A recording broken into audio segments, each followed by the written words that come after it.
Hello everyone, this is Jamppi from Team Liquid and this is my fundamental comms video. I just want everyone to understand why comms are so important. It means that everyone knows what to pick, what angles to look, and it also means that everyone on your team is on the same page. Just makes the game much more easier.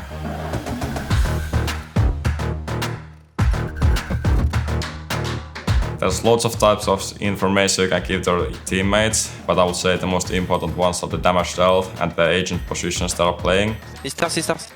I hit him, he's minus 80. He can be anywhere. He's minus 50. Nice. If you know the enemy is really low and you see your teammates still using the operator, just tell him to use the pistol and easily kill him. And the more specific information you can also give to your teammates are the defensive setups, the abilities they have used into the round. His goes elbow, doesn't have any flashes. Reina is also here. Reina maybe backside. One enemy remaining. And the money they have going into the round. For example, if you see they are on low money or you think they're going to be ecoing, you should always combat your teammates to stick together and not give easy guns to enemies. Okay guys, right now they're low on money. Can we just gather up in B and just go together B so we don't give easy picks? And finally, you can always keep eye on enemies' habits. Example, if you see Cypher Killjoy always doing the same setups, you can see Cypher camera not seeing some spot. You can just try to walk as deep as you can and then burst with your whole team, and it makes it so much harder to defend.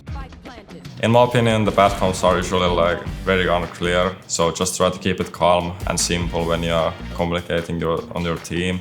Why is pushing toilet? Yeah, where's your shoulder? Yeah, toilet. That's a girl. Also backseating. I think everyone knows it's so annoying if you're in a clutch situation and someone is going to tell you like pick that, or pick that. And yeah, just don't do that in my opinion. And also inaccurate. Always try to keep the comms present and don't give communication late. So if you see someone is on B, communicate it instantly and not 30 seconds after. You can see him. There's operator here, jet operator. Where? Don't go. Yellow. Why doesn't he say or ping? Like, what is this information? Jet operating? Like, operating my teeth or what? I think you should always give information. I'm not telling that you need to talk all the time, but let's say you see something new, example Astro jump peeking somewhere on A side, and you haven't seen that before, always need to comment that. And remember to listen always. Sure. One enemy remaining. He was garden. See towards you or no? No, he's the short. Nice. So listen to your teammates and it makes the whole game so much easier. And to summarize this chapter, remember to give always new information when you gain it, and just try to remember what kind of information are also useful, and always remember to listen. I think the role of the IGL is of course create tactics, when going into the match, having a plan before this round starts on the freeze time, and mid-round calling is also super important, being able to control the game or what you want to do. Come be, I'm gonna do my arrow and then we just go. I'll put my cage on mid. Huh? I'm gonna do my arrow now. The smoke is gonna go. Yeah, it's gonna go No, now. it's going now. There, buddy. I'm coming. And finally, making sure team atmosphere is good and everyone is feeling confident. My FPS then was terrible. The agents that suit the IGL role the most, in my opinion, are of course controller, because you can easily control the game and have a plan what you want to do. Okay guys, can we take heavy A main control this time? I'm gonna pull A main, smoke mid to create some pressure, and Killjoy I want you to hold B because they might react when they see we are heavy on A. Also like support agents like Sky and Sova, in my opinion you can always create a plan around the flash or Sova arrow and when to execute when you do these kind of things. One more backside. I have arrow. Window. Window one. Big man. One enemy remaining. Nice, good job guys. And that makes whole execute so much easier.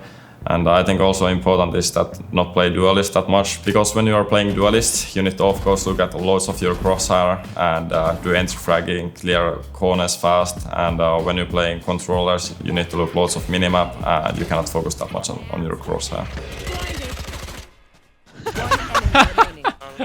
When I'm deciding what kind of strategies to use, I usually analyze the enemy's comp and what kind of weaknesses and strengths they have. For example, if you see the enemy comp has no flashes, you can play close range duels with the judge and they cannot clear you that easily. Secondly, I analyze the tools that are at my disposal. For example, on Haven, if you know that me or your teammates have Killjoy ult, it's super strong on A, you'll basically clear the whole side. Or if you're playing split and you have Breach in your team, just go B side, you will get the whole side and it's so easy to take. And finally, I analyze the habits that the enemies are doing, so if I see they're doing something consistently, I can communicate that to my teammates and I will create a plan around it to punish them. Cypher has the same trip and he has always been elbow when he has done it. Can you just go close and break the trip and just let him be in elbow? In the start of every round, I usually will create a plan of what should we do. After that, we usually try to gain information to help ourselves. Once we have done that, we just try to tell everyone where to focus on and where we want to end. To give you an example, I remember one round, what I think I did real well against Fnatic. It was in the EMEA qualifiers final. It was in Haven. I remember that we thought about with the team that they are not ever taking like A control if we do flash there. And I tried to punish that. I think I pushed A short and gained loads of information. And once I got that information, I just told my teammates to always focus on B and C. And then I got actually easy flank when they were executing on B. And I think I'm super proud of that round. And to summarize this chapter, always remember to create new tactics, analyze every game, and go create good atmosphere.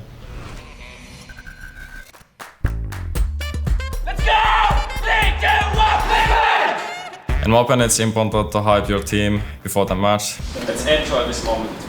Go up, It helps everyone to get in the zone, give some confidence about doing some funny stuff, and just reminding everyone that we are doing this as a team, and it just feels nice.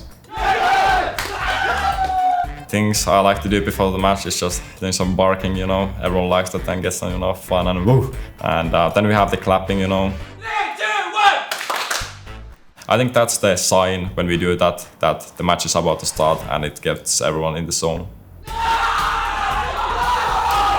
Toxicity is never worth it because it just brings the whole team mentally down. No one likes to play with you if you are toxic, and everyone is a human when we play this game, and everyone is trying to have fun, so just don't be toxic and you will much more like to win. And finally, just always try to keep the positive mentality when you are in game and give compliments to your teammates. Nice. Attends, c'est éteint. C'est éteint. Nice. Nice, jamppi. Thank you. It gives your teammates much more confidence than saying criticism, so just leave the criticism like after the game or something, because when they're in game they're trying to make their best, and they try to maybe start feeling bad if you like say that they did something bad or something. So just try to keep the mental positive because it gives you much more higher chance to win. To summarize this chapter, always try to hype your team up and don't bring any kind of negativity to the game and stay positive. What should I say? Let's take that again. I f***ed it up. Thanks. Finally, that was so. Thanks for listening me. That's good. I want that.